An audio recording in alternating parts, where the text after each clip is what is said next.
Welcome to the Church of Mabus radio show. It's Friday night, 7:07 p.m. Central. We're all still alive, barely, sort of, and still always moshing to the apocalypse as it happens and unfolds. I noticed today Facebook and Rumble got the living crap knocked out of them and were knocked offline by attacks. So I'm not sure what that was, but I've never seen that was a big scale for sure. Yeah, I couldn't even get on Facebook. I've never had that happen. Maybe once some weird little thing happened on there, but never to where you just can't get on there at all. But I have to share stuff from Rumble for my job, unfortunately. And it was just somebody knocked the crap out of it. It wouldn't do anything.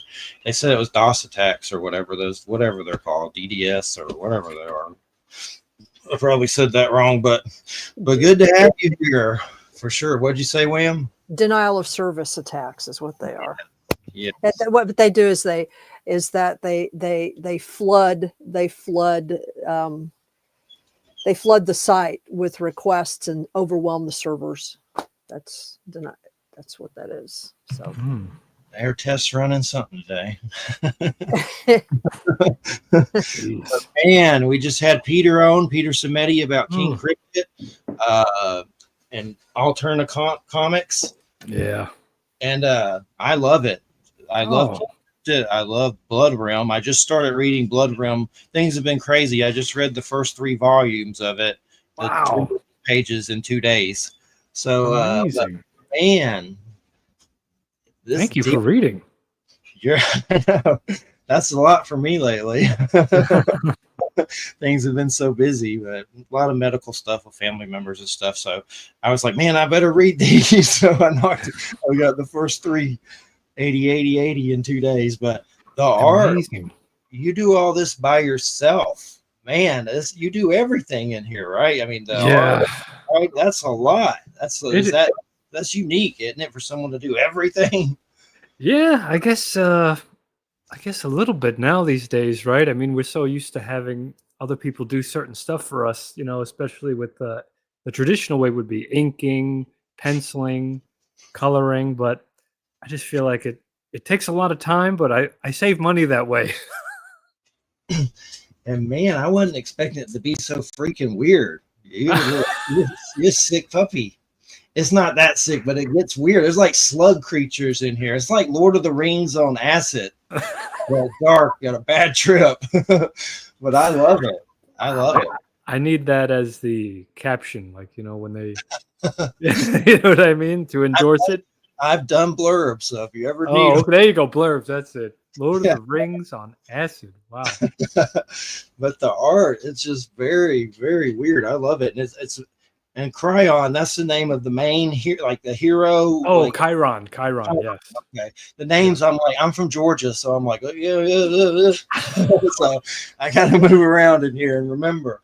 But I love it. The art is amazing. Like, it's really thank you, man. I really appreciate that. Thank you. I wanted to give it that woodblock print feel, to give it that, I don't know, something that felt like it was ancient, that it belonged in some type of handmade. There's a slug creature. That's one. Yeah, it's one of the Leviathan, right? Yeah, Leviathan. Yeah. I remembered it. Thank God. But yeah, I love it. Very Lovecraftian. Oh, cool. Thank you. Yeah, I love the pulps from the 30s, Robert E. Howard, and Lovecraft. All of that. Absolutely. And man, what happened to the little golem dude? He turned into a snail. Yeah, he eats that heart. So, there has to be some effect in some sense, on his body. So, yeah, it distorted him a little bit. The creativity is amazing in it. What happened to you? What happened to you? I'm an only child. That's what happened. I'm processing all of it. That's how this creativity happens. I mean, not to get into this too deeply, but my whole thing happened, testicular cancer, 17, and then a year or so later, my dad died when I was young, and then I went nuts and started seeing crazy stuff like from Wow. trauma. We've done whole shows on trauma and how that can open you up to other Cool. realms, like shamans and medicine men and stuff. So that's what happened to me. The fortune cookie version. But yeah, it's interesting. You know, the things that feed into creativity. What were some of the influences or that brought you to this creating? Well, first off, I'm a big lover of history. We talked about before the show. I'm an art history professor, and there's just something about these ancient works that are made by human hands from generations ago that just, I don't know, they just tell a story themselves, and I was just inspired by that. So I just kind of wanted to incorporate all of that religion, mythology, all into this series. And I love dark fantasy. I love something with that darker edge to it. And I love the sense of world building and creating worlds that feel lived in with history and ruins. So that really is what it's all about. It's just kind of digesting history, religion, and mythology, in a way that I'm trying to make sense of it all. What's some of the other dark fantasy that you enjoy? I'm trying to think of others. The only thing I can think of is like Conan, but I know there's other stuff out there. I'll tell you another guy that it's more cosmic horror, kind of Lovecraftian. It's oh my goodness, Clark. Oh my god, wait, it's gonna come to me. Clark Ashton Smith. He's another one of the. He was writing during the same time as. Okay, I found him. Ah, yeah, he was writing during the same time as Lovecraft. So just these weird cosmic horror kind of stories and these ethereal realms, just in the way he would describe all of these creatures and these civilizations. It felt so real. It felt like history. I think that was such a cool thing about Robert E. Howard, and same with Lovecraft and Ashton Clark Smith, is that a lot of this stuff felt like it was real history. And then the more I researched these guys, especially Robert E. Howard, he was a history buff, so he was fascinated by civilizations that fell, how they rose and fell, and you kind of see that echo in all of his stories. I saved it. I'm going to check those out deeper for sure. A Goat Man army, Capricorn. I'm a Capricorn. So oh, me too. Nice. Man, isn't it something? It's a weird thing, isn't it? It's awkward. Oh, being a Capricorn. Yeah. It's definitely there's some strange Saturn things for sure. That's like our daddy, Saturn. But yeah, that's a good point. I forget that stuff. Yeah, I could tell you some weird stuff about Capricorn that gets really weird. Like there's some weird pan stuff that whole sign is based on. And one of the stories that I found a long time ago was Pan was caught being naughty by the gods, whatever, and they punished him and threw him in the Nile River, and as punishment gave him a serpentine tail to represent the dark unconscious. And I forgot where I read that, but that's our whole sign, and our whole sign is based on that weird ass story about Pan being a pervert, and that's like the whole enchilada. If you see pictures of our sign, it's a weird goat with a snake tail. True, yeah, something from Europe, from Blood Realm. Yeah, for real. Wow. What's up with the goat people? Well, the goat, in Christian symbolism represents chaos, and is also associated in Christian visual tradition with the devil, which is, obviously the opposite, the counter to light. So I wanted to show these creatures that represented chaos. They're humanoids, but they represent chaos, and they reign and thrive on chaos and war. So we find them fighting amongst themselves because they're tribal, and also eventually sacking the kingdom of mankind. What was some of the goat man? So you're a Capricorn, but I guess you haven't really dug that deep into it. Just kind of like passed it by. Yeah, well, I mean, I don't know. Tell me now. I'm intrigued.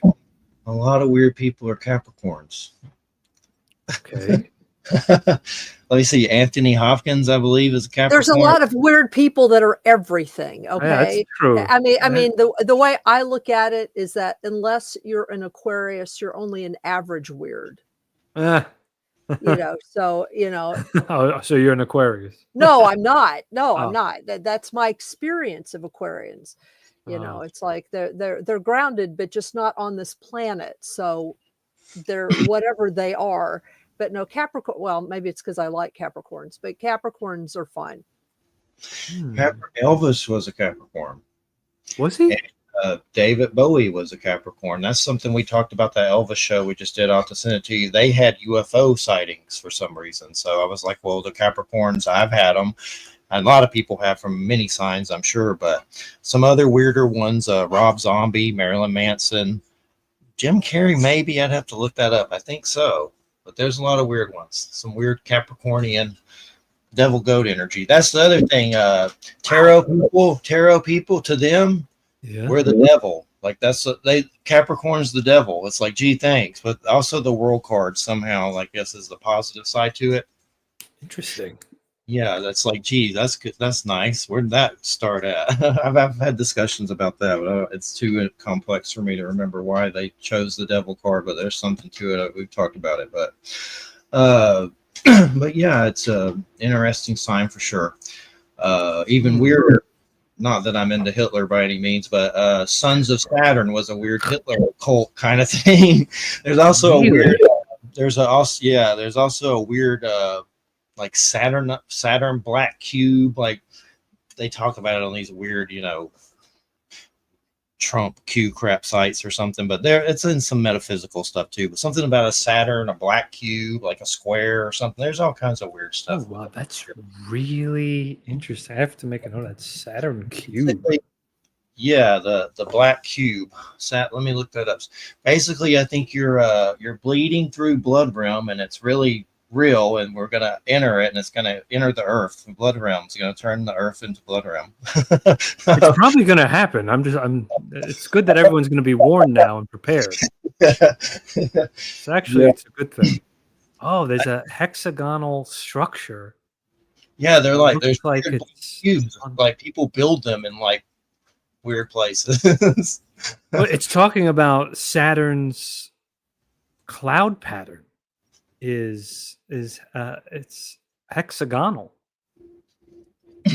Strange. It's definitely weird. One of my weirder UFO encounters. Oh, that's weird. Was Sorry, go ahead. It is. If you ever want a good UFO documentary, I always tell people this one. Dan Aykroyd, UFOs Unplugged, the actor from Ghostbusters, has its own YouTube. It's an interview, and it's Dan Aykroyd smoking a cigar talking about serious UFOs. So that's always a good one that I recommend to people to start. But the one of the ones I had, I was partying with a friend in my early 20s after my dad died, and we saw some beings in the woods that were cloaked and small, kind of like Jawas, but you couldn't see their faces, but skinnier. And we both saw them. Yes, we were partying and doing all kinds of stupid stuff, but we saw them and both agreed that we saw them.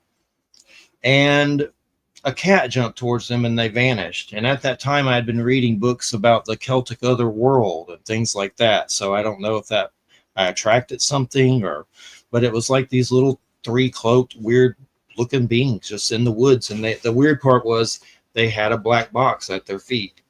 And I don't think normal.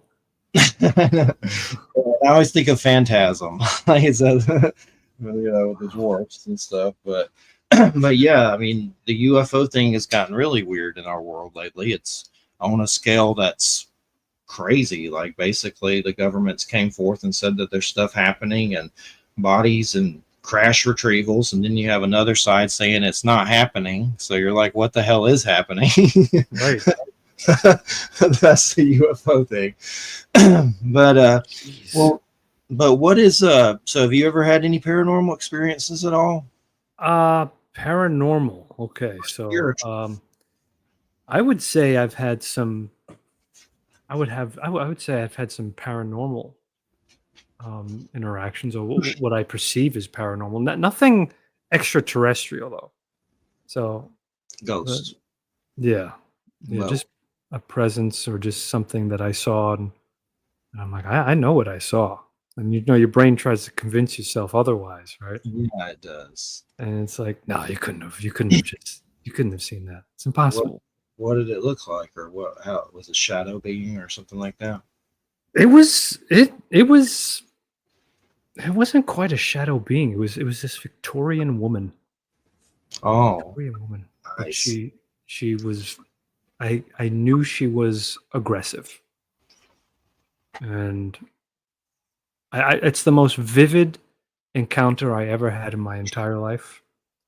How was she And aggressive? what was that? How was she aggressive? She was looking at me and wanted me. I understood this, that if I met her eyes, she would enter. If my gaze locked with hers, and she was sitting there waiting. She had no power over me until I looked at her and fully acknowledged her existence. Wow. Where was this And at? Where was this at? this was in the middle of the night. I woke up. I had a horrible dream about this person, and she was coming toward me. And then I woke up and she was there, and I saw her in the corner of my eye, and I knew. It was like, oh my goodness. And I wanted to scream, but I was like, no one's going to hear me. So I said, you know what? I'm going to slowly go back into bed, and I'm going to not acknowledge your existence. You have no power over me. I'm going straight to bed. And she sat there, and she was there ready to pounce. She was like this. Wow, that's a trip, man. Was she hot or ugly? Like scary? Oh no, she was horrifying. She was very gaunt. She had one of those, what do you call those, Victorian collars? That's like almost like a choker. I drew her a couple of times.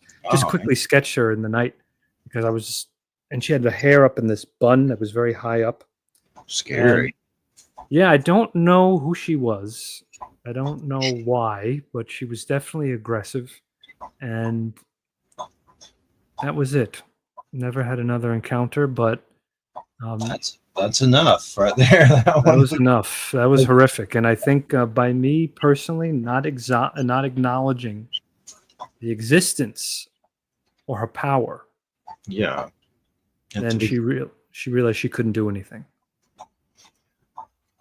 That's Yeah. an awesome encounter. That's It was maybe now, but in that moment, I was certainly like, I'm not going to wake up the same person if I look into her eyes.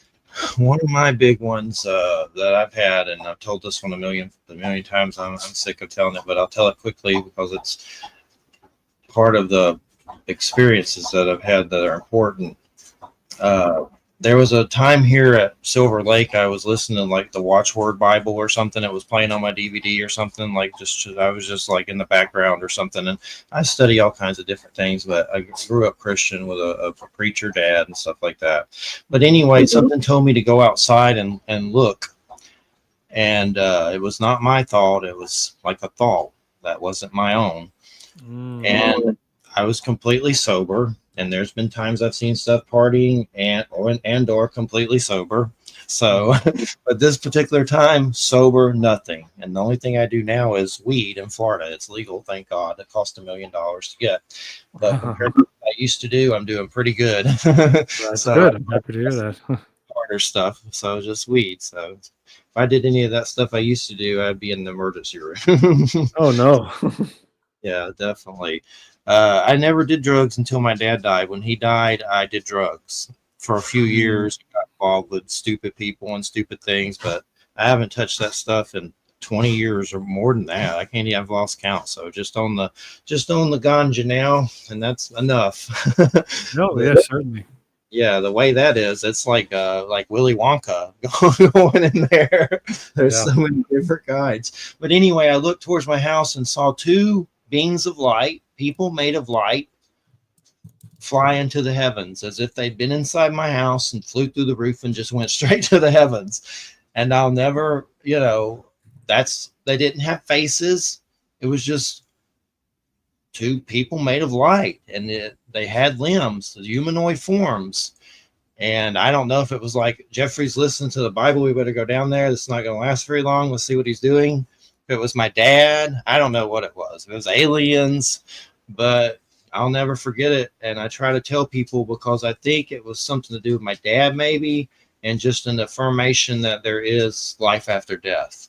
And there's a book by Annie Kagan. I think she was a singer or something called the Afterlife of Billy Fingers. And her brother, he was a heroin addict, I believe, and he died. I don't know if it was OD or a car wreck or something, but he came and visited her through a being of light.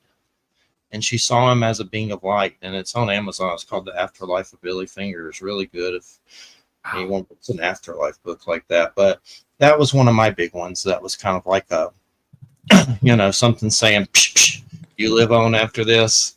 The true horror is it's infinite, probably. Right. Wow, that's pretty wild. Sure. But yeah, thanks for sharing that story. Have you ever shared that one before on air, or is that something you just keep in your wallet? I think that may be the first time. I can't remember. Maybe Awesome. once before. Yeah. I don't know. That's something I've kept, but I felt like this was the place. Yeah. Welcome to the Weirdville, that's for sure. But again, I don't know. I don't know now. Again, I don't know how to explain what I saw. Obviously we try to explain. I've had friends tell me that, I had what's that sleep condition? When you see something. I don't know the name of it, but I know what you're talking about. Yeah, I can't remember it. So it's like, you probably had that. You probably had that. But I was like, man, I know what I saw. Oh, you mean the hypnagogic trance, when you're sort of half asleep and you think you see something. Yes. You see, yeah. No, no, I believe you. She's probably just somebody who hangs out with you, and you just happen to be in a place where you could see her. Wow, that is wild. Might be a past life wife. Well, I've had experiences like that. It is pretty freaky to have that. I've had those experiences though. Aggressive as well, or just well, somewhat. I mean, like probably I've had several types of experiences. Like one time, probably one of my scariest aggressive experiences was, I woke up out of a dream, and I'm not going to go through the whole dream, but sure. Just to summarize the dream. In the dream, I was being pursued by this energy, this creature, and I was winning. I mean, in the sense that it wasn't able to get to me, but it was very persistent. And it was connected to this in the dream. And then later, I think it turned out to be true otherwise. But in the dream, whatever this entity was, or this energy was connected to, and it appeared in different forms in the dream, was connected to, it was connected to an energy that was attached to a friend of mine who I was trying to help through sort of a healing crisis. She was kind of going through sort of she was in a lot of therapy, and her parents had been Holocaust survivors, and so she had been had not done well with, they probably shouldn't have had a kid basically, but she suffered a lot because of the trauma that both of them experienced. And anyway, the energy was clearly connected to her situation with her mother, whatever that was. And so but in the dream, at a kind of crucial point in the dream, I woke straight up out of the dream. I just woke up, and I remember I sat straight up in bed. I was wide awake, sat straight up in bed, and there was something at the end of my bed. Oh my God, that's what I had. It's the same one. No, it looked different though. It was at the end of my bed. I couldn't see it clearly. It looked like it was short, and it looked like it was sort of skeletal and white. And you have to, and of course you don't know me, but one of my things is, because I've dealt with entities and stuff off and on my entire life.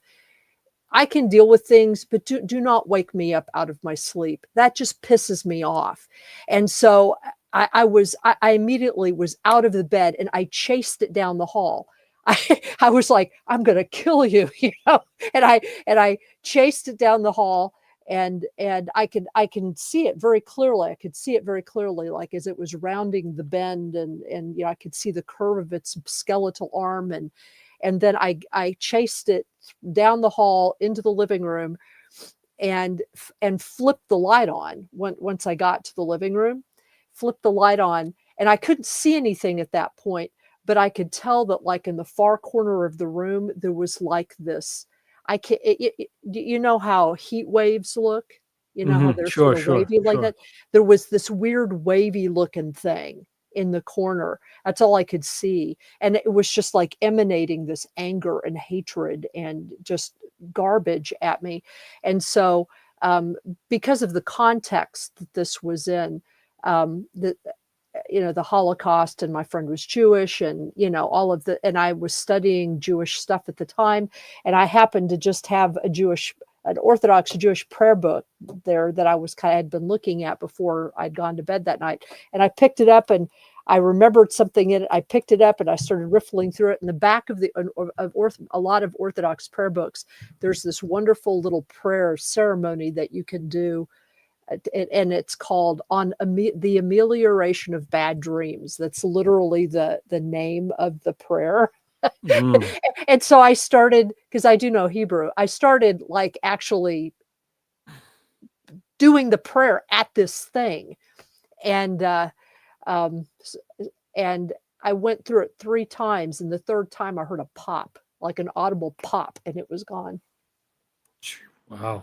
Well, But no, there have been several times where I've awakened and something's been in the room. It's very uncomfortable. I don't yeah, know. I I don't relate. always. I don't always see things.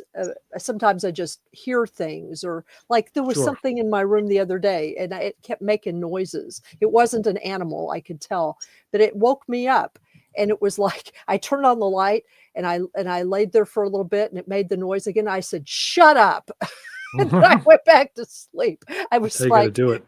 yeah, yeah. I mean, it's like I have Show it no who's boss. well, I have no patience. It's like if you can't come politely during the day, then what the hell are you? Stop it. Yeah, Right. You know, some of these spirits, that, forceful. that's the way Oh. I am with them. Well, now you said that it could be that she's something that follows me around, and that Yeah, I yeah. just Well, she clearly wanted to get your attention. Hmm, She clearly wanted to get your attention. interesting. This Question is why now? Yeah, I mean, who knows why? Yeah. yeah, Oh it's man. I saw a study once that something I read that if you've had these kind of encounters that try to get inside the mind of the creature or whatever that you saw and to see what it's thinking, and I've tried that with the little cloak beans and stuff, and that definitely gets pretty damn weird. So do it sober for sure. But that's a strange one. I mean, who knows? It could be something from a past life. It could be something, a spirit guide, or it could be in the shamanism stuff. A lot of times you'll see these entities in a way that you would fear it because your fear manifested on a level. And it'll be like overcoming that fear would be part of the initiation. And then maybe it would transform into, Mrs. Butterworth afterward. I don't know. But I know there's some things with shamanism and stuff like that, like overcoming the fear with it. And then you'll see it as something else. It's like the the Kinderfield. What was that one with Bruce Hallenbeck and all that? The people saw this. It's a big UFO case, and Small Town Monsters has done a book on it by Bruce Hallenbeck, and we've had him on. But people saw this weird alien blob go down the street during weird UFO stuff. And Small Town Monsters, if you go to their site, they do documentaries on towns that have had weird stuff happen, and you'd be surprised how many have like a weird creature thing and have parades about it and crap, and get the Bigfoot 2-for-1 tire special and get a Mothman burger. But you'd be surprised how many weird towns exist like that in America. And anyway, some people saw a blob, other people saw the Virgin Mary or something like that. Interesting. Wasn't it something like that, Wham? Virgin Mary or something? Oh yeah, well I mean, where I remember that story was my friend Bruce Hallenbeck, who lives up north of me, right outside of Kinderhook. Um, it, he had an experience. Well, his cousins had an experience when he was young. He tells this story a couple of times, and the story sort of become famous up north, like regionally. Um, there is in his family like this small estate. It's like a little farm, and it's in the past, at least, it's been a nexus for all kinds of paranormal stuff, just the land around it and everything.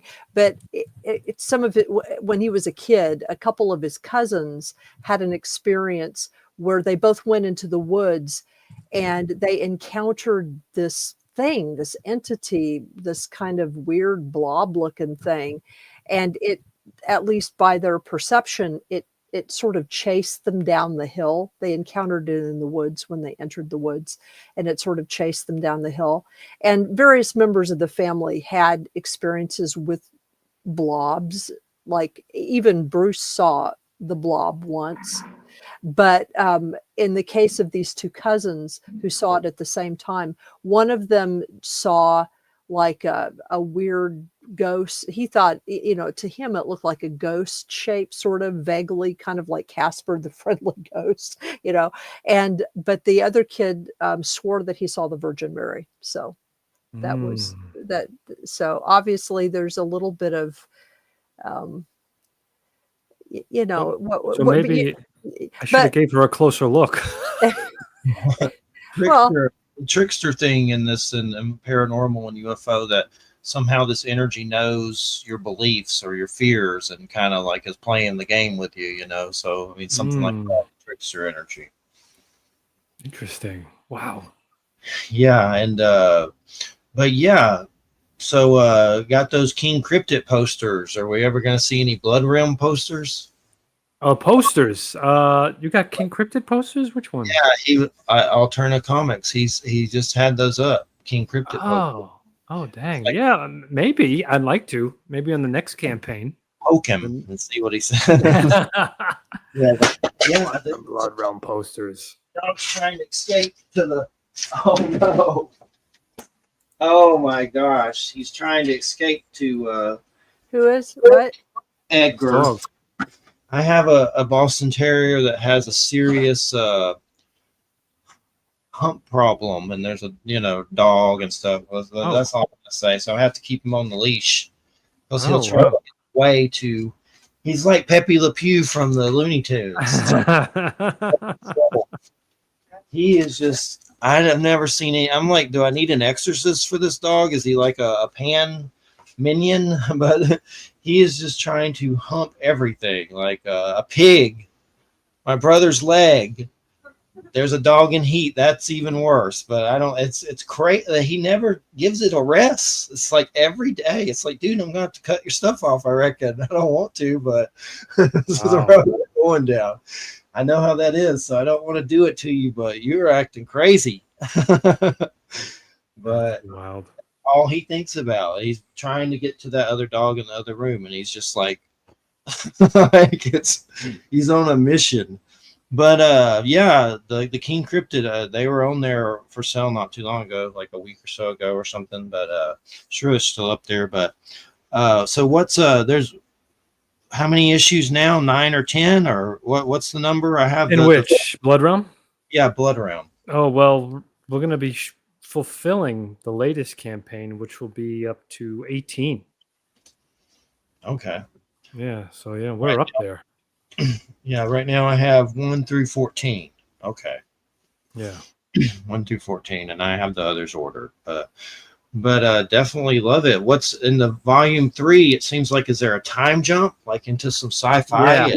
Yeah, there's like a time jump and little scouts and stuff. Like it gets heavy metal. It does just a little bit. Yeah. I just, I wanted to do a time jump when I had the return of Chiron, but then I was like, you know what? If I'm going to do this, I got to do it right. I got to go all out. I can't just have like 100 years. We have to do 1,000.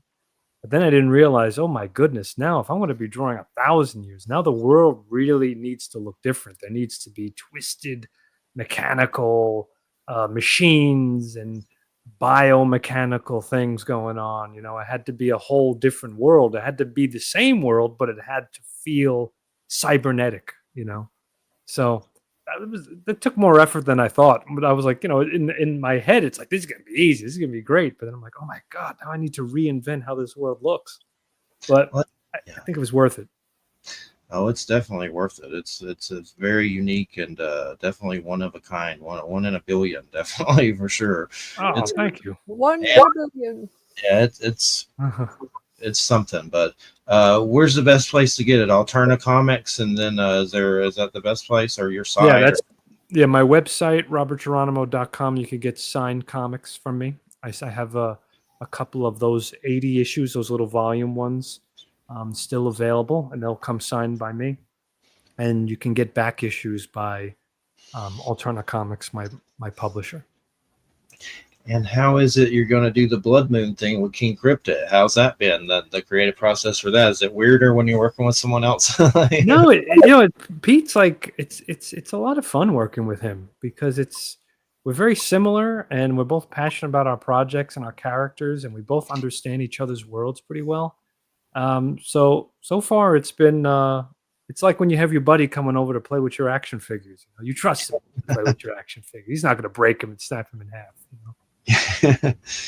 Yeah, it's definitely. When's that come out? Blood Moon? That's summer or something, isn't it? Yeah, I think summer next year. I think, yeah, something like that, because it still has to be drawn yet. Everything. So how hard is it to get like the Blood Realm single issues if you're looking for them? Because I've noticed, I was looking at that Wednesday comic and I was like, I'm trying to hunt those down, and some of those are hard to hunt down, and I think I'll do it by the skin of my teeth, pretty much. Yeah, I know.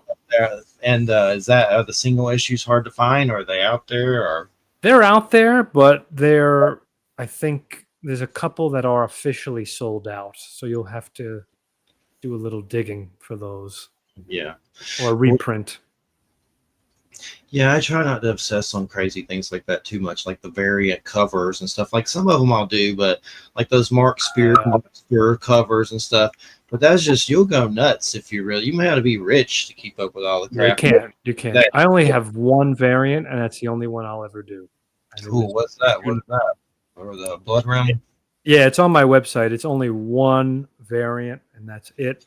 I wanted to try it because I wanted to make a classic kind of 1970s, late 60s homage cover to like the Conan the Barbarian comics. So yeah. That's it. And they're readily available. They're very available on my website. So, and there's only one, folks. So don't worry. Otherwise, I'm not a fan of variants. I'm old enough now to know that I'm happy just having it so you can read it. It's the apocalypse, buddy. Get it how you can get it. That's what I'm saying. And so volume 1, 2, and 3, that's the best place to start for everybody. And then pretty much you can jump on some of the single issues. Is there going to be a volume 4, or y'all collect them every time? Or I think, well, what we're going to be doing is, because the volume 1 giant issue is sold out, Pete's going to be doing a campaign for a trade paperback of that, which will feature new artwork, updated pages and stuff. So yeah, I don't know if he's going to be continuing the other things though. Maybe now, since he's moving on to publishing comics himself, as opposed to depending on a printer. You know, is there a remastered one coming? Yes, a remastered's coming. Yeah, for that. Cool. Yeah, and then 15, 16, 17, and 18. So let's say one comic. How long does that take you to create that? How long does one take? Just one? Just one comic. Wow. It could take, I would say, if I had to draw all 3, it would take a year, depending. Yeah, so I guess you divide that 3 months each. I was just about a creative standpoint, gathering data. I like and I've been on Kickstarter and watching some of that stuff. Man, it's crazy. You have to get off of there. It's so addictive, the comics and stuff. You're like, I got to get the hell off this thing. Sure. Go broke on there. Had the G.I. Joe compendium and the Transformers thing. Oh, yeah, I saw that. My gosh. So run, cool. to run away. I gotta run away. Yeah, exactly. Too much, but I really know. cool stuff on there. So what's up with what's planned next with Blood Realm? Well, next, I'm working currently on the trade paperback for Volume 1, which is coming out awesome. We're going to be fulfilling the campaign, the latest one, which covers issue 15 to 18. And that's it right now. And I'm just cranking out new pages and new stories. That's it. There's no sleep. Is the Chiron guy, which did I say his name right? Chiron? Yeah. Yep. Is he like the main dude through the whole comic, or does that change again? It will change again, but right now we're focusing on him because we're telling his epic origin story. Yeah. So yeah, we got to finish his story first. Man, some of the monsters in it. I try to imagine. I see you drawing it all. I'm like, that's a lot. I'm someone that's on a keyboard too much because of my job and stuff. It's like I need it cybernetically stuck to me or something. I'm on it too much, so I deal with a lot of hand stuff. That's a lot on your hands, isn't it? Doing all that, and I think about pros and stuff. Do you do it by hand or the computer? You do it by hand, don't you? I do it by hand. I color digitally, but I do it all by hand. Yeah. Man, it's a lot. It is on the hands. It's a lot on the hands. It is. But I feel like in this age of, especially the we're at this point of AI art. I think it's important we go back to handmade stuff. That's my perspective. Definitely, it's a beautiful art form for sure, and then I noticed that's why I like Alterna comics, because it's kind of like I told Peter, it was like reminded me of when I first was looking at King Cryptid, and the smell hit me like when I was a kid begging for Fantastic Four and Spider-Man at Kroger. It hit me. And Blood Realm is just like an experience I don't think I've ever even had in the comic book. So it's like a whole new, I'm like, wow, this is crazy. Like the creativity and the creatures. How do you come up with the creatures? So you just you have nightmares about them, or roll. Some nightmares, some are inspired by maybe my own. I have to be, depends on the creature, but I need to be freaked out. Like if it's going to be a monster that needs to instill fear, I need to be a little scared as I draw it. Otherwise I feel like if I'm not nervous or freaked out, then why would the reader be? So I think that's important to an extent. And also different mythology, biblical monsters, biblical apocalyptic creatures, Yeah. And from different civilizations, putting it all together. It's good to know as you're drawing all this stuff, you're birthing it in the cosmos somewhere. Yeah, exactly. As the Capricorn, the goat man horns are right over your head. Yeah, I know. It's kind of freaky. It's literally, if I go like this, it's I shouldn't. I have to. I'm trying to move away from that because I'm like, this is not a good sign. But yeah, so some unique. For some reason, I keep thinking of Legend. That was a great one. The movie. Yeah. Yeah. Fantasy, is that the fantasy movies play a big part with this? But some of mine are Legend. That's a big one. That Excalibur movie by John Boorman. I love that movie. Times, yeah. Fantastic film. That movie's damn near perfect. It's too soon for all this hair pulling and leaping about. Such a dragon. So love is deaf as well as blind. That's it. Yes. Else like it. That's for sure. And also I always loved the Macbeth movie in the 70s. Oh yes. Who did that? I don't remember. Is that Polanski? It may have been Polanski, I have to admit. I think it may have been. I saw that in high school and I was like, this movie's crazy. Yeah. Well, Macbeth is kind of a nutty story, really. Oh, it is. It's that and Othello, my two favorite Shakespeare's. Yeah, I'll have to check it out. I don't know if I've seen it. I've seen the Hamlet and stuff. There's been a bunch of stuff. if I've seen that. I recommend it. It's a good one. I don't even know where you can get it, or even if you can. It's somewhere. It's somewhere. A lot of times, a lot of these old movies, not all of them, will show up on that archive.org. Like, you'd be surprised. Oh yeah, you're right. To find some That's crazy true. stuff. I found these crazy Warhammer, Vlad the Impaler, like weird RPG books, and they were like on eBay for hundreds of dollars. Like, I ain't buying that. Let me look on there, and there it is in a PDF. Right. There So, it is. I noticed a weird thing with comics. There's this. How do you say that Spenguli dude's name? The host. You know what I'm talking about? Oh S- yeah, I've seen him. I'm not sure who that is though, or how to say that, I'm but I know who you're talking having about. trouble with his name. Like, how do you say that? It's S-V-E-N Guli. But I think anyway, you're right. It's Benguli, no? Spenguli, yeah, something Sounds like that. right. But Yeah. anyway, there was a comic that popped up on their shop that was DC Universe and him and the title.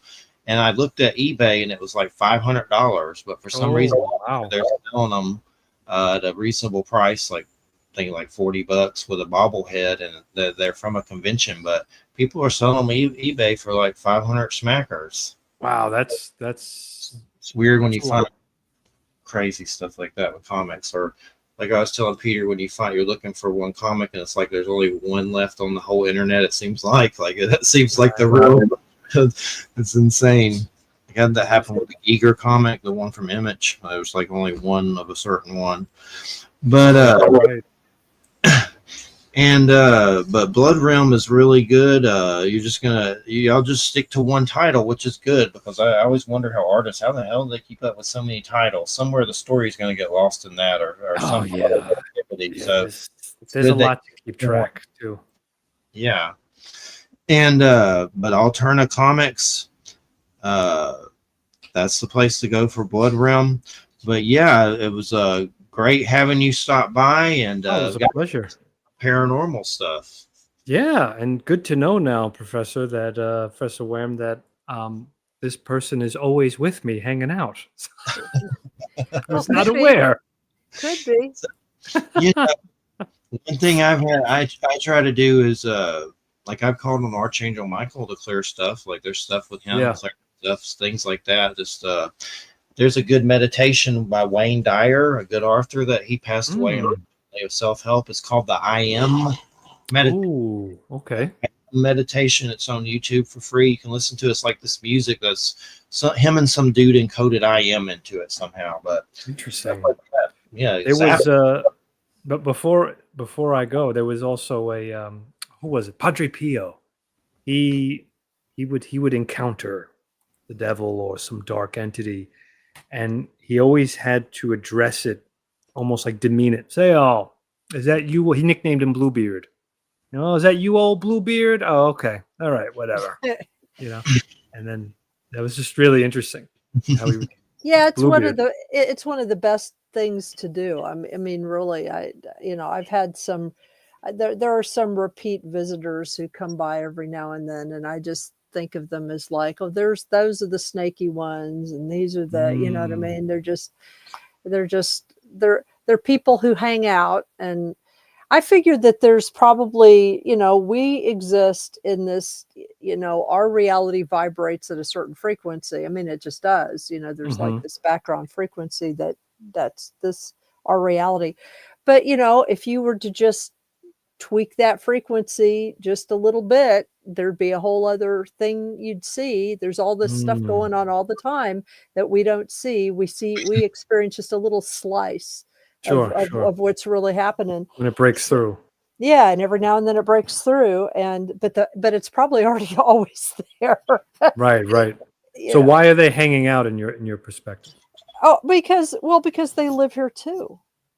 Oh, so it's not that they didn't pass on or something like that? Right. No, well, who knows? I mean, they may have, or I don't know what passing on means. I mean, exactly. Right. I mean, we have this, we believe we know what that means, but I don't think we really do, Right. Exactly. and I think it means different things to different people. Sure. Or even different entities. But yeah, I mean, it's like, I think I'm pretty clear that at least some of the folks who hang out around me, like they're connected to the land here or something, and so they just hang out every now and then, and every now and then I sort of bump into them, you know. Interesting. Oh, One creepy okay. thing. What if you croak and you just don't leave? You just like stay where you were to begin with. That would be really creepy. It certainly Well, would. I think some people do, or parts of them do, like aspects of them might, you know, like especially if they're really attached to a place. Mm, Ugh, You know, terrible. like well, it's like that haunted gym that I talk about in my book. It's the gym that I go to is there's well, it's obviously haunted. The building is because people in other parts of the building have experienced things too. So it's not just the gym, but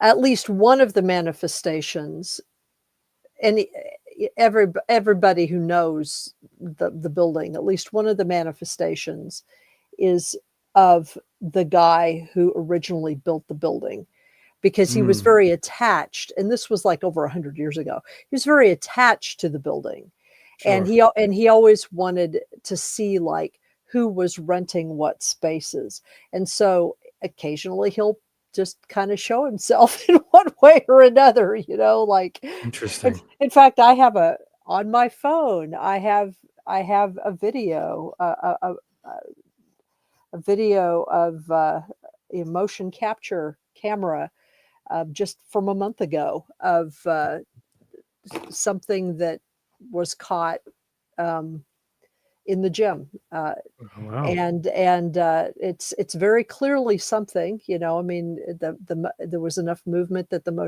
it clicked the motion camera on, and there's like the staircase coming down, and there's from the camera's perspective, you can only see like the bottom of the stairs, and then there's like a curtain that goes up to the top, and that's just a curtain that the guy who rents the gym, the space uses, and so and this happened at like 10:30, 11 at night. Nobody was there. He had locked it up hours earlier, but he gets these notifications on his phone if something goes off, so that he knows that something's happening. So he actually it buzzed him on his phone at home, and he watched this in real time, and then and then Jeez. and then and then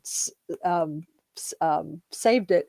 But what it is that you hear a noise first, you hear kind of a weird clunky noise, and then the you see the curtain billow out a little bit, just kind of, like there's a little wind or something, it billows out.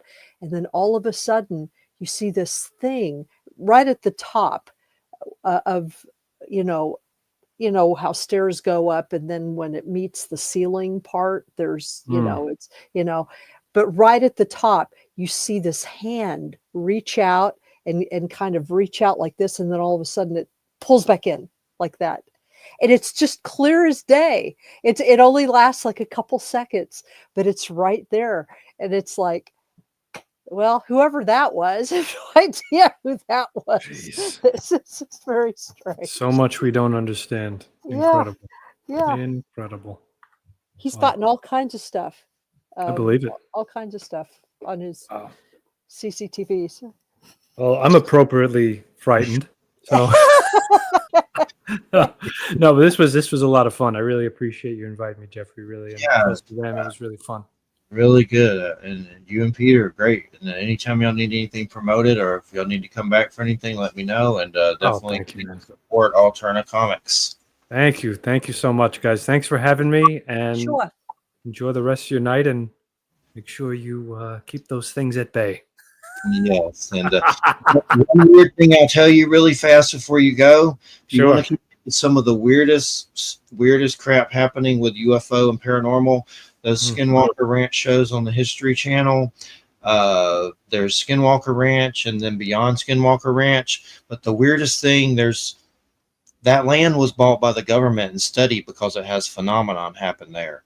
And it was Mm. bought by Bigelow Aerospace, and they admitted that they really did study. They get phenomenon there all the time, UFOs, just crazy stuff, cattle stuff, and basically they're doing it live from those from the ranches on the History Channel, and it's so weird. The weirdest thing about it, There's government spooks on that show. Former CIA analyst, Bigelow Aerospace Security. Like they had a whole meeting with like the Utah dude, whatever, the mayor, and about crazy helicopters coming there, and they're trying to figure out who they were. Like, and the weirdest thing, just this one last thing, and we shall depart. On Beyond Skinwalker Ranch, they brought in Chris Bledsoe. If you look up his book UFO of God, it's on Amazon and has like 5 stars, and he can summon UFOs. It's in the Christian section, and if you look in the reviews, people are like, oh, I'm having this happen too. It's like a weird John Carpenter movie. But anyway, they wheeled this dude out on that show Beyond Skinwalker Ranch and put like some X-Men stuff on his head, and they had 2 former CIA guys with him who are really CIA but retired, and they do other stuff. I forget their name, Andrew B. something. And anyway, the weirdest thing is Colonel John Alexander's there, and they're filming this stuff as he's hooked up to it to get the neurology readings. And it's the weirdest thing you'll ever see on a show, and they're using it to orchestrate something. I don't know what. I don't trust it, but they're up to something on those shows. That's really weird. But yeah, it's been a pleasure, man. And don't watch those shows if you don't want nightmares or whatever. Okay, thanks. Good to know. Yeah, All right. Well, appreciate it. And thanks so much. Have a good weekend. thank you guys. Take care. Have Thank fun. you. You listen to United Public Radio 107.7 FM New Orleans. And yeah, Alterna Comics. Let's look at some. They're really just wild. I'll be right back. I need to get a drink of water. Hold on just a second. I'll show some of the covers. Like, there's some Pernanos, horn-looking creature with the antlers and everything. And then you got, let's see, that one's hard to see, kind of. That looks like some Warhammer kind of stuff, creatures fighting. There's another one with a mask, some soldiers, but definitely gets really weird. Some weirdness. It surprised me how weird it was. Oh, that's nice. He seemed like a nice guy. Yeah, it's a cool dude. Cool dude, him and Peter. But let's look at the schedule, see what's coming up. We just did our Elvis show. Of course, we had a Gray Barker minion come after us. I don't know the guy. A Gray Barker minion. Gray Barker probably doesn't even like that guy. Gray Barker is dead. I know. In the after. Oh, yeah. But yeah, the guy was a Trumpelgooch. So well, whatever. Yeah. But anyway, Facebook got hacked today. Couldn't even get on it at all. Really? Nothing. Well, I'm on it right at the moment. Yeah, it's finally fixed, but some kind of thing happened to a bunch of places. Let's see what's coming up next week. Anthony Fusilla, Fucilla from the UK. That's some secret space Mars stuff, Beyond the Martian Sky. May 23rd, Maxim Furyk, the new John Keel. I told Andy about that. This guy says he's the new John Keel. So Andy loved that. That's May 23rd. He's coming on Tribes of Bigfoot. David J. Brown and Sarah Huntley. That's some DMT book from Intertraditions, D&T Entities. And then we got Clay Adams. That's from Fried Comics. Kevin Laporte, Inverse Press. Wild Trees in June. Coming back for some animal speak with animal whispering. And then Joseph Schmalk. He did a comic that's like kind of like a fantasy. Then we're going to calm down on the comics. We had a few of those just to kind of dabble in it. It's interesting with them how you can get into so many other subjects besides just the comic book. Like, look what we just did with this guest. So, yeah, absolutely. So it's kind of a neat fountain of creativity there that you can, tap into. No show on the 4th. Not doing that. Then Mark Eddy, July 11th. He has a book coming out. Let me find the name of it real quick. Lizards and something. But let me see. Mark Eddy. He sent me the book. Some kind of archaeology book. Me, I've already forgot the state it was about. Lakes and lizards. Oh, Ohio River drainages, antiquarians, and what they found. Mark R. Eddy. Look at Mark. Dimension Fold Publishing. So we'll talk about that. That's cool. It's always cool when you write a book. It's been like 200 years for me, but it was cool when I did it 200 years ago. It's hard to do. It is hard to do. I mean, some people, they figure out how to just sort of churn them out, but I've never figured that out. Yeah. Are you working on something new? Book-wise?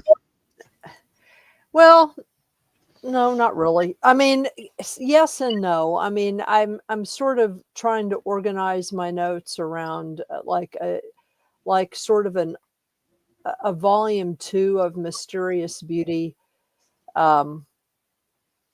Just sort of an update.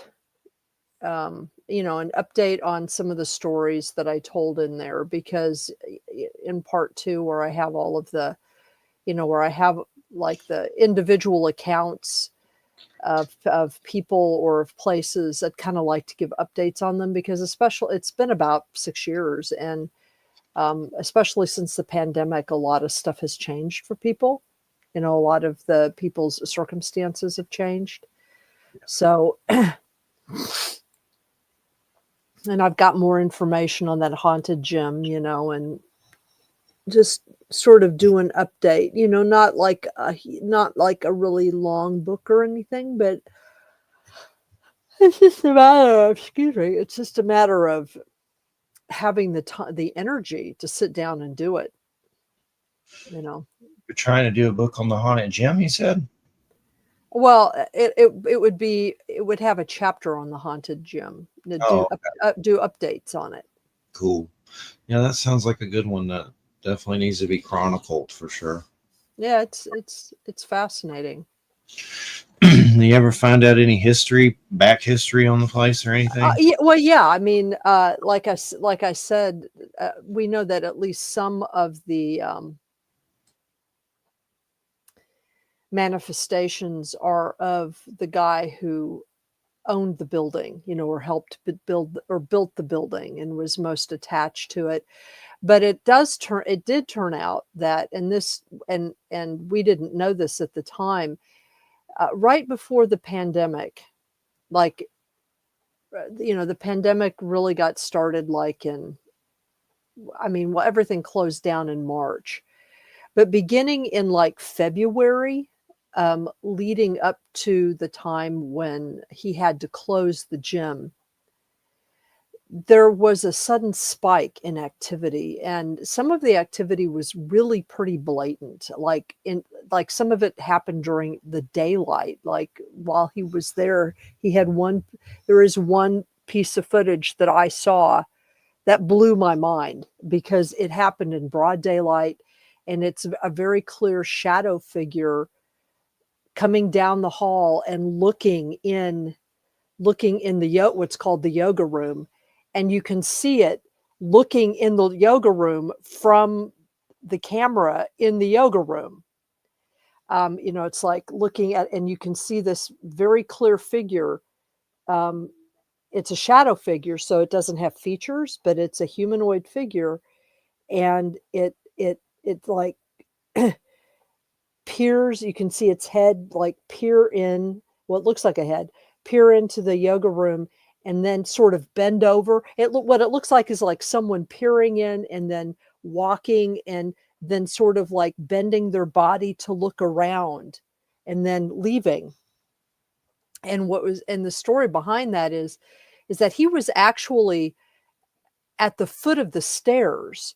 He had just finished cleaning upstairs because he had to close the gym, and so he wanted to clean everything before he had to like officially close it for the pandemic. This is in broad daylight. It's like 1:30 in the afternoon, and he had just finished upstairs. He was down at the foot of the stairs, and from the foot of the stairs, when you stand at the foot of the stairs, you can actually see up the stairs and then see the doorway from especially because he's taller than me, he can do this. You can see the doorway of the yoga room, the very door where that thing was looking in. And he had just come down the stairs. He was doing something at the foot of the stairs, and his phone pinged him that there was movement on that camera. And so he looked at it because he thought, is somebody up here? You know what I mean? It's like, I just came down from there. And as he's standing there, he's watching this shadow figure that he should be able to see from where he's standing, like right, at the bottom of the stairs, but he can't see anything, but he can see it on the camera. And it completely freaked him out. And he he ran out of the gym and didn't come back for a while. But there was also a lot of other activity that was happening. And what we didn't know that he found out later was that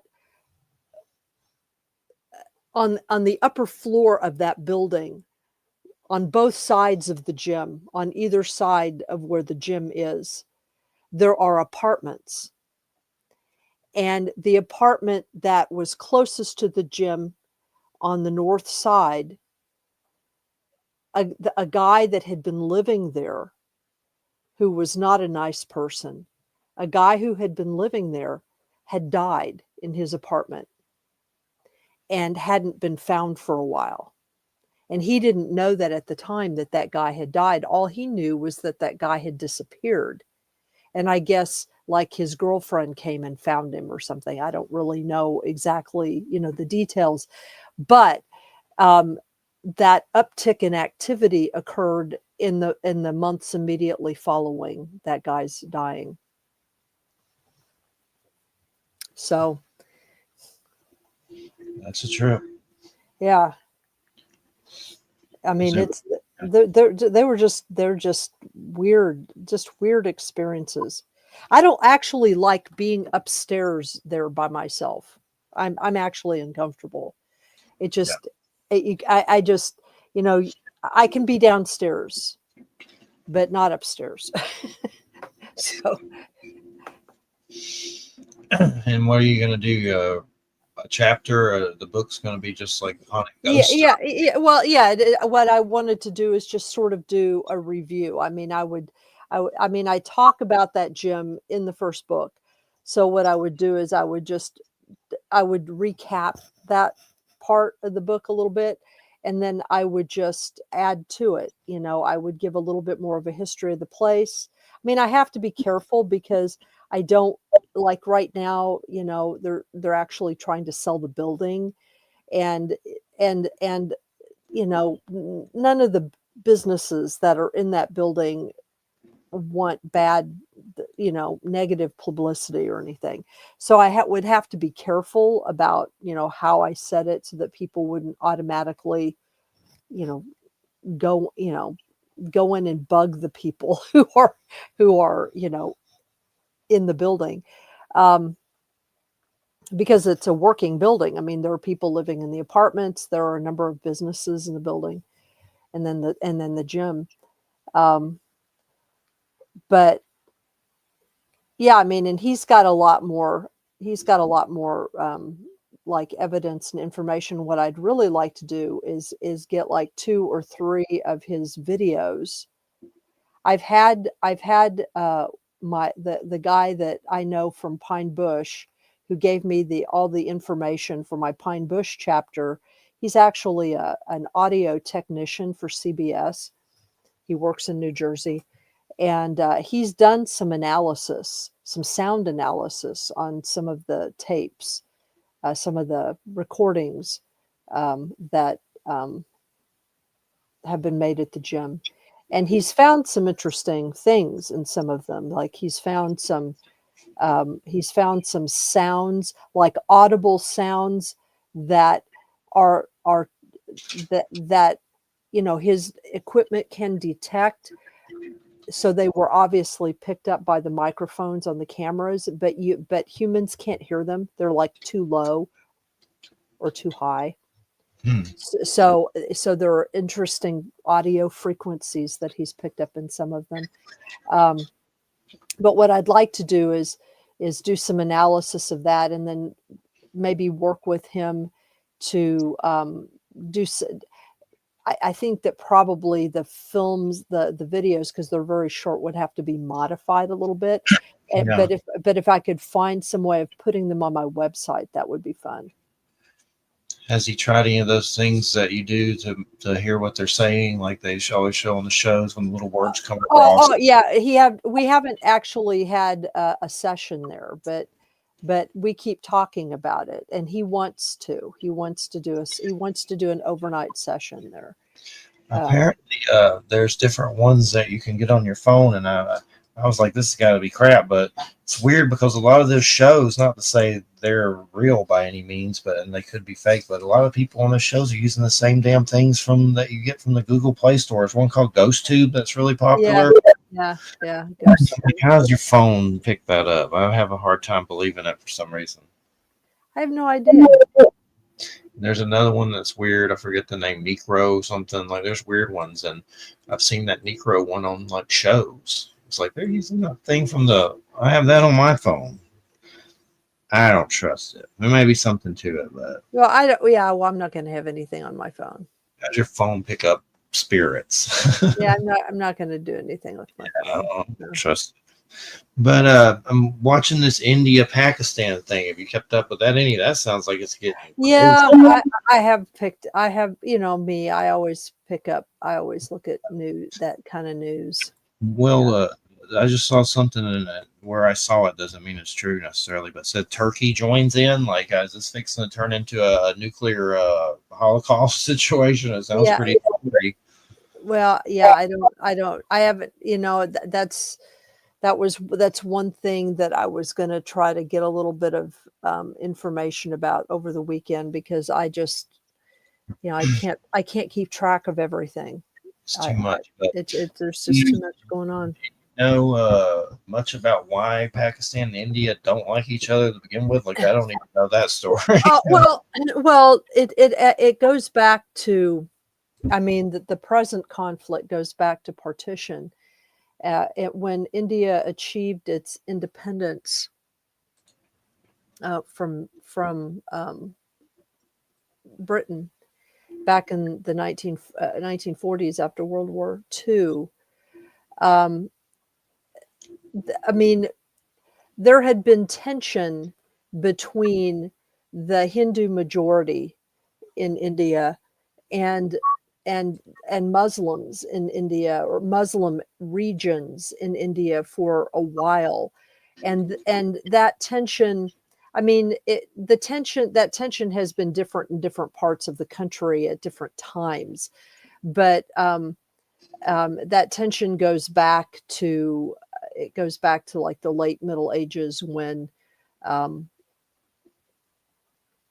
various basically Central Asian nomads who had converted to Islam,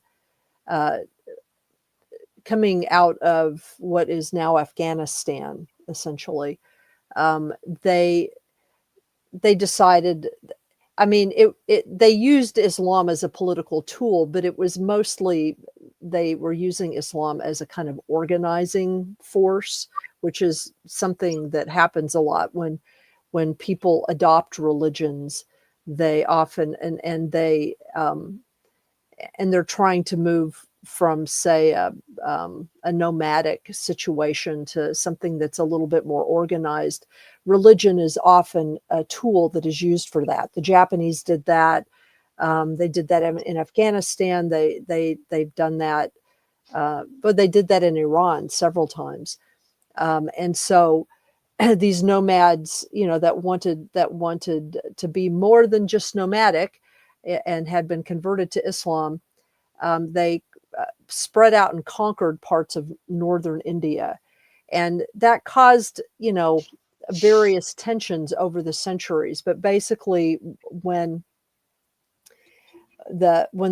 India as a whole was trying to figure out how to throw off, the British, there was disagreement among different Indian leaders about whether or not India should remain united or whether the Muslim majority areas of India should break off. Okay. And the reason that like Gandhi didn't want that break to happen is that he was afraid, because even though, like, say, in Pakistan, at least at the time, the area that we now call Pakistan, even though that was a majority Muslim area, there were a lot of Hindus there, okay, because it was part of Greater India. And the same was true of India, you know, and still is true of the western part of India, is that even though obviously it's majority Hindu, there were a lot of Muslims there. And he was afraid that if the partitioning India occurred, that it would increase the violence in both those areas, because if anybody chose to stay, like if Hindus chose to stay in Pakistan or Muslims chose to stay in India, that then they would be and have a minority status, and that would increase the tension. And so there was a lot of debate, but then Gandhi was assassinated. And he was assassinated by a Hindu nationalist. You know, there was also this drive to make, you know, to drive Muslims out and to make India more Indian, you know, and that's the basis for what's called the BJP party in India now. They're a nationalist party. You know, they've tried to make Hinduism the national religion, you know, and they're basically Hindu fundamentalists. I mean, if you can imagine such a thing. But anyway, the people who wanted partition won, basically, and so Pakistan was hived off from India, and it did create exactly what Gandhi feared. In a very brief period of time, because of the fear of their neighbors, Muslims in India basically were often forced to relocate into Pakistan. Hindus were forced to relocate back into India. Tens of thousands of people were killed.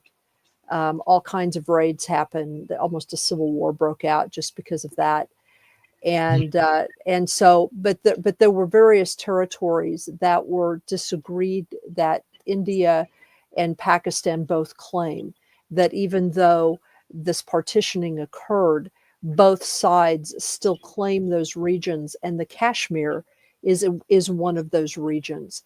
And so that's what there's always been a tension there between India and Pakistan over that region, there have been fights and stuff that have broken out at different times. And this latest fight occurred. I don't know all the details, but apparently there was something happened, and a couple of tourists were killed. I think they were Indian tourists. And so this has led to the two flinging missiles at each other. And the problem is, of course, is that now they're both nuclear powers.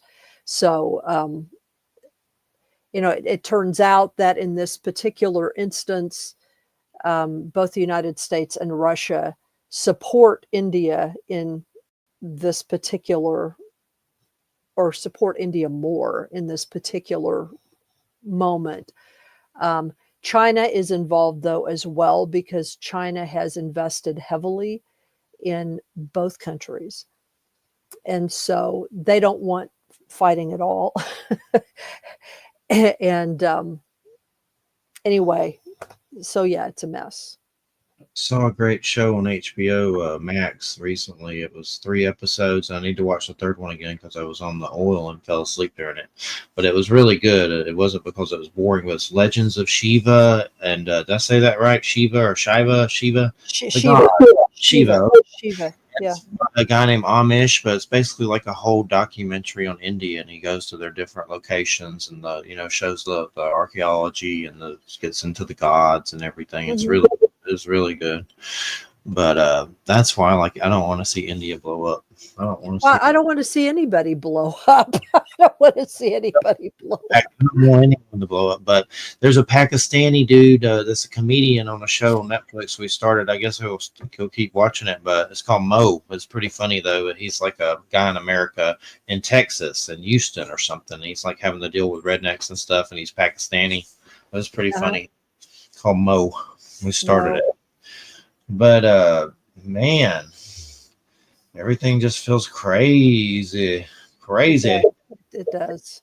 It does feel Weird. crazy. Like there's just like a Batman villain looting our government. We're just like sitting around twiddling our thumbs, and there's not much you can do about it. That's what it feels like. Well, there is a lot you could do about it, actually. I mean, it's like, I mean, what what would we do? Nothing Yeah. you do. I mean, unless you're like the only one that could do anything bad is like some sector of the military that went rogue or something, like Navy SEALs or something. I mean, what else could you do? Just like they got that crazy and they had to stop it. Yeah. So just waiting for that to happen pretty much at this point. It's probably gonna be a long wait. Okay. Yeah. But yeah, I don't know. I keep seeing all these right wing things saying he's sending us money. You're getting a stimulus. They're getting rid of income taxes, and you're going to get some money from DO. Like all these headlines that it's probably all none of it's true, but it's like there's it's crap. It's crap. It's crap. Yeah, there's people like doing whole YouTube videos about it and stuff, but it's weird. Like that dude ain't gonna send nobody no money. He's looting. He's like Orange Sherbert Saddam. He's looting. But Yep. just all the things he's closing. PBS was that the Sesame Street thing. I saw something about OSHA, but I looked that up. That's not true. That was something I saw that someone said he was doing that. They're trying to, but apparently it's not going to pass. They're saying going to get rid of OSHA. Sounds like something he would do, though. Yeah. Yeah. It does. Yeah. He's trying to get rid of FEMA, trying to get rid of OSHA. I'm just like wondering if Putin's like telling him to do this stuff, and he's just like his puppet, and he's like just trying to find ways to torture us. That's what it seems like. I don't. I'm not sure. Weird. Actually. It's just weird. Like, what's with the park rangers? That's like funding cut too, and they're losing their jobs, right? Well, yeah. I mean, that happened at first. I mean, then they stopped that, and then they reinstated some of the because it was pointed out to him. People really love their national, and the national parks bring in a year, like hundreds of millions of dollars a year. So it was like, you know, I don't, you know, it's hard to know exactly what's going on. It just seems batshit crazy, whatever it is. That's all I know. There's other stuff too, but I can't remember what it was that I've seen though. I'm just like, what? I think the thing that bothers me the most has been the cutting of aid, people or students who are disabled, Yeah, or you know, have learning disabilities, or they need assistance. It's just cruel. It's there's no there. It does. I mean, it doesn't cost that much. Way we spend a whole lot more on other things. To take away. I mean, stuff that eliminating programs for blind people and deaf people, and eliminating us to learning materials for people who are autistic or or just have learning disabilities. I mean, it's just, and there's no, you know, I mean, that he's gone about it is it seems to, black people, or I mean, not that be eliminated either, but that, in other words, that like the obsession of color, or if it's a woman, or if it's or queer person or something like that, and that's on. But they've also been like, assistance to veterans who need mental health, Yeah, and it's just, oh my it's great. God. It's Yeah. a nightmare. It's Yeah. weird, and you can just feel that something's wrong. Something's just in the air. Oh, I Oh, know. It's like I this saw. illness, that is just permeating through the atmosphere. It's like It's something bizarre. Sauron, Lord of the Rings, like emanating Yeah. across the land. But Yeah. the other, I saw this weird thing, a possible Chinese base in Cuba, 90 miles from Florida, that they seem to have been talking about. That was real. Like they have a base that's just 90 miles from here. Well, yeah, there's, I mean, like, well, that's Guantanamo. This was like it was in Cuba, but this was something else besides that. That somehow the Cubans were letting the Chinese use, or something weird. Maybe. Yeah, I'm sure Spy base, like a spy I'm, base. oh yeah, I'm sure that they're allowing the Chinese to come in and just sort of and see what the hell is going. Sometimes I wonder if they're already here, like they're soldiers hiding, just already Oh, on land. here, you know, China learned along that it is much more effective to do what is called soft imperialism than it is to do open warfare. Because if you can convince people to be on your side using economic means, and just basically, if you do stuff for people and you give and you give people things, people are going to be more inclined to ally themselves with you. This was part of the basis for US aid organization that was the first to go. All right. Um, because it's a lot easier. It's a lot easier to be on your side for them, and that can kind of you can your influence that way without so much the possibility of needing to drop bombs on anybody or invade places, because invading is really expensive. When you have to an army, you have to deal with mortality, you have to tell the people back home war. I mean, this is part of the reason why the Russians have gotten so bogged down in the Ukraine.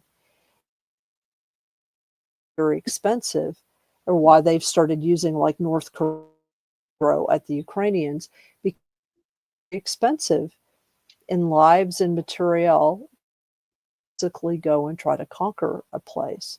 So the Chinese figured years ago. So you conquer in other, you conquer through economic and political persuasion, and maybe a little bit in coercion. And It, the tariffs and all that just seems batshit crazy. Like it's just doing it to hurt us on it purpose. well it is. It's. I mean, he I don't know. I mean, Trump has been obsessed with a long time. I mean, like even way before he was into politics, talk about tariffs. So he's been fixated on tariffs for a long time. It, I mean, at all that he understands exactly how they work.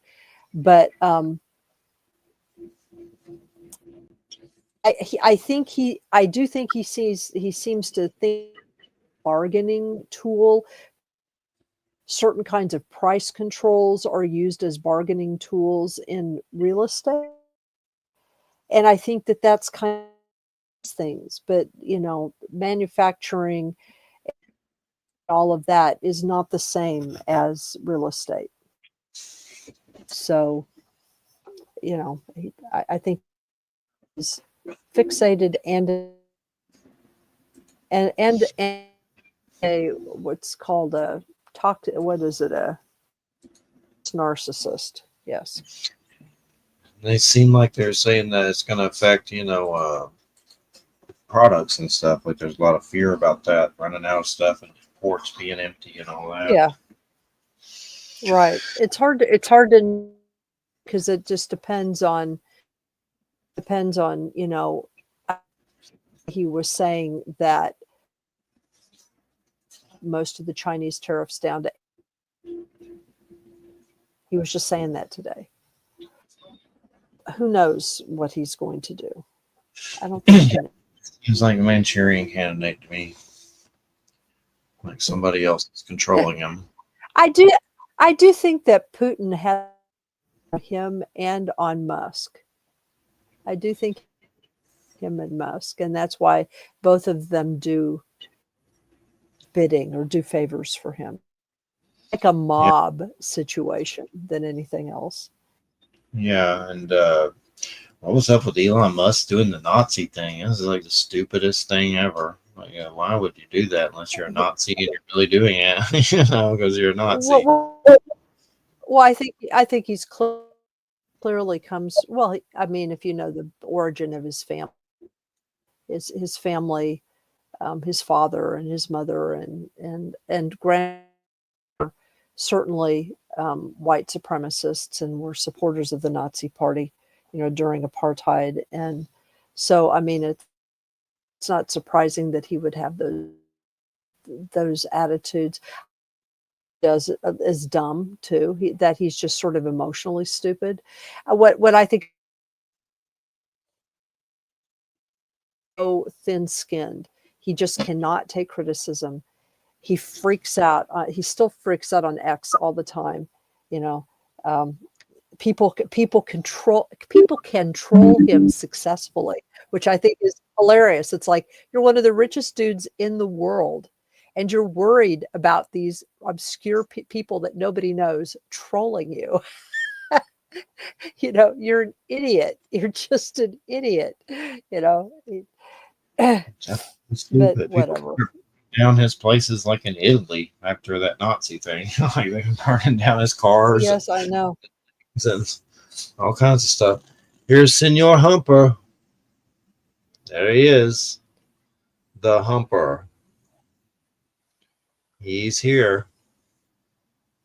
Oh, I understand that you're a humping guy. The little gentleman, the little Humper. It's the weirdest thing I've ever seen. It's like, dude, are you just going to, for a day, give it a break? No. The other day, he was humping one of the dogs, and he hurt his schlong, and it came out, and it scared the hell out of me. And luckily, he got it back into gear, but it was like he broke his schlong for a minute. He had to take a break for a day, but then he's back. It's like, dude, you almost broke your schlong. That was scary. I was like, ugh, let's not get into that. Well, has he not been fixed? No, he hasn't, but it's like to do it one day. It's weird. We got these cats fixed. That we had a cat that came here and it had babies, and then we got them fixed. And I swear, when they came back, they started pooping on the floor a lot, and they never did that that I recall it. But they started doing it in weird levels to where we had to put one in a kennel. And she's in a kennel right now. I have to change her litter box in it every day, but she will not stop trying to poop on the floor. And and several of them were doing it. Finally cleaned and fixed. I mean, we cleaned it as soon as they would do it, but it was just weird. And it seemed to happen after they got fixed and came back from that, place where there was a lot of animals. I don't know if they got sick. Sometimes it was diarrhea or whatever, but finally got it better because one's put up, but you feel bad that she's put up. We put her in another room so she can hang out, but she just will not stop being a pooper. Like not in the wrong place. And the boxes are clean, spotless. We have 3 boxes that are cleaned every day. It's just she will not stop doing it. It's like, you have a vendetta against us? It's definitely been annoying. That's for sure. But trying to think, there was some nature show I've been watching with Tom Hanks narrating on Peacock's Americas, and just like nature stuff with Tom Hanks talking. That was pretty good. Movies haven't been really anything that great that I can even remember. Oh, there was a weird one that's weird. It's kind of depressing, but it's still worth a watch. I may watch it again one year, but not anytime soon. But The Rule of Jenny Penn. It's called The Rule of Jenny Penn.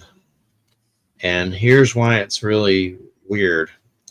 John Lithgow and Jeffrey Rush in an old folks home. And John Lithgow has a puppet that he carries around and bullies people. And he starts bullying all the old people in the place. And it just gets totally batshit crazy. And a little depressing, but it's worth a watch for those two. Definitely crazy. But Jeffrey Rush and him were getting in fights. And he would bully people. John Lithgow bullying people. But those are 2 power actors I haven't seen in a while. And God, they've gotten older. Yeah. As we all have. Yeah, for sure. I know Lithgow is getting a lot of crap because he's doing that Harry Potter HBO thing. Oh, yeah. It's kind of a weird thing that's like popular, but people hate it at the same time because of her or whatever. But he's supposed to be Dumbledore or something. And then Nick Frost from Shaun of the Dead, Simon Pegg, and Nick Frost supposed to be Haggard or whatever. But I was never into Harry Potter that much. I mean, it's okay, but I didn't start fiending for Harry Potter or anything like that. I don't really care. But I'd rather watch Lord of the Rings or Star Wars than old Harry Pothead. But I watch it once. Or I know Gary Oldman was in the movies, and they were okay, but I've never like a diehard fan of Harry Potter. That's for sure. But that lady, I mean, she pretty much is. She's pretty controversial. J.K. Rowling, yeah, she is pretty much like dropped off. She's done weird ass things in just the last couple of years. I mean, she's done stuff that she just didn't need to do. Sabotaging herself, saying dumb stuff. Yeah, just saying dumb stuff. Just saying dumb. It's like, and then like when the dumb stuff is exposed, just doubling down for, and it's like, why are you doubling down? It's so weird. If you're smart, you wouldn't say it to begin with. Even, if you felt it anyway, shut up. You're going to destroy everything you have. That's what she's done. I know. I mean, it's like, is it worth it? Yeah, I don't know. I mean, and she's another one. It's like she's like one of the richest people in the world, and on social media, like she will take umbrage with someone who like has like 5 followers or has had 5 views on a post. And she'll just go after that person and troll them. And it's like, why are you wasting your time when you have all this visibility and all this power? Why are you wasting your time on, this one person who is a nobody, but who just happens to disagree with you? It's really weird. Stupid. It is. The Neil Gaiman one kind of sucked. I don't know if you know who that is. He did Sandman and American. Yes, yeah, I've heard about all of his stuff too. Great author, but I'm not even sure what the hell happened. But he ain't around no more. That's for sure. He's gone. Well, he was accused by a number of women, several women, one in particular, of non-consensual sexual contact that he was trying to justify as being kinky or BDSM. And it turned out that, at least according to what the women were saying, it was not consensual. And it's like he would do stuff and then try to convince them that what they had done was kink. But without any kind of like consent or negotiation or anything like that. Or he would also manipulate them or put them in positions. Like he did this with one of the nannies of his kids, and then would kind of use money and his influence, because he's a famous, powerful person, to coerce the nanny to do sexual things with her, like in front of the kid. What? Yeah, I mean, just really weird stuff. Just What? weird. That's weird. Yeah, weird stuff. I mean, it was not. It was not kink. It was abuse. So. Yeah, I mean, I know a lot of people really like Neil Gaiman. I personally don't care for him that much. I think I just never really preferred his style of writing or his style of storytelling that much. I don't care that much. Yeah, I mean, it's like a lot of people just really, really, really, really, really liked him, and I didn't like him that much. You know what I mean? Yeah. So for me, it was like, oh, well, another one of those people. But it's like the Marilyn Manson stuff. He's won some court stuff against it, but the Emma Woods stuff, she can't really. Not Emma Woods. What is her name? Rachel Evan Wood. Yeah. I believe there's something to that, but she can't do anything about it. But the other stuff, he's kind of won and kind of cleaned up his name some, but that still hangs over him with her. But for some reason, she can't prosecute. But I believe her. I don't think she would come forward and say that unless there's a reason. But plus, it's Marilyn Manson. So what do you expect? Pretty much, if you're dating Marilyn Manson, I'm sure it's not roses and cherries. But he just did a remake of In the Air Tonight. That weird. Was it Phil Collins? Yeah, that's a weird song. And him doing it's weirder. I can feel it coming in the air tonight. It's like about, I don't know exactly what it's about. It sounds like a murder or something. I don't know what it's about. It was by Phil Collins, I think. I can feel it coming in there. When he sings it, it sounds vulgar. Oh, Lord. But we got about 5 minutes. 5 minutes. But that was Robert Geronimo, Blood Realm, Alterna Comics. Check out Alterna Comics. That's ALTERNA Comics, and you can find their site there. I have all kinds of great things going on there, deals and stuff. And the comics only like $2 a piece, and you can get a reader copy. It's like $1. So they like have old school. They've gone as a unique old school comic way, which is unique in this day and age, because now it's like a cash grab. All the comic book stuff, most of it anyway. Yeah. But still doing it old school. Like you can find one comic and there's variant covers, like 1A, 1B, when people go crazy and try to collect the variant covers. Like I did that a little bit and I was like, screw this, that's stupid. It's the same comic, just got different art on the cover. Art's cool, but once you get about 10 boxes of those suckers, you're like, I gotta quit doing this shit. It's gonna take up my house. But yeah, it's a great show. And who is let me see who's next week. Oh, buddy, Anthony Fusillo on Beneath the Martian Sky. That'll be next week. Some Mars secret space stuff. It's always good to check in with Wild Trees. That'll be on June 20th. He's always got some. You've been a co-host with him before, haven't you? Wild Trees. No, I haven't. I think it's been Jay. He's a cool dude that is an animal microbiologist. So he's always like telling us cool animals. And he goes out with kids to teach. But yeah, he goes out, like recently he's been going out nocturnal with kids, and they look at the bugs and stuff. He does like groups and stuff. It's really cool. But that'll be in June, some animals. But everybody, you listen to United Public Radio 107.7 FM New Orleans. There's old Mark Eddy. He's our #1 fan. He's always in the chat room playing with dolphins. But he always has to bring up that dolphin show. For some reason, he pervert. But anywho, everybody, I hope you have a good weekend. I need to find something good to watch. I don't even know.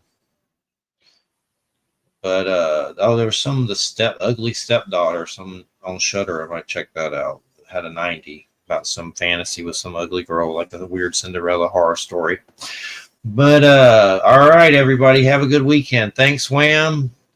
Thanks to everybody listening, and we'll catch you next Friday. I need to eat something and go in a coma. Okay.